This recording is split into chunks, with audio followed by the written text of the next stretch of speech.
খালেদা জিয়া আসলে মারা গেছেন এবং তাকে কৃত্রিমভাবে বাঁচিয়ে রাখা হয়েছে। আমাদের চেয়ারপারসন দেশনেত্রী বেগম খালেদা জিয়া ছাড়াই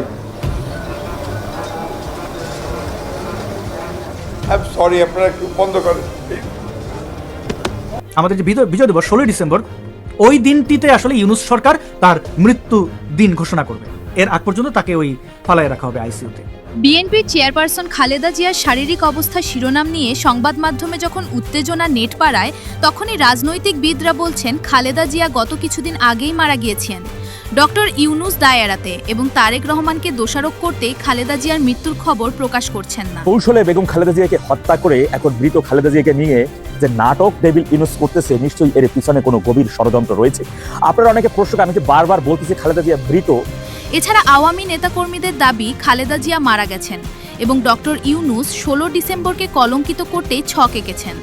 আজকে আবার নতুন করে এই সুৎখোর ইউনূসের সহযোগিতা নিয়ে বেগম খালেদা জিয়ার মৃত্যুকে এই 16 ডিসেম্বরে কলঙ্কিত করার জন্য এই ডিসেম্বর মাস আপনার সুখের মাস হিসাবে তারা কলঙ্কিত করতে চায়। এই কারণেই তারা এই নাটকটা করছে।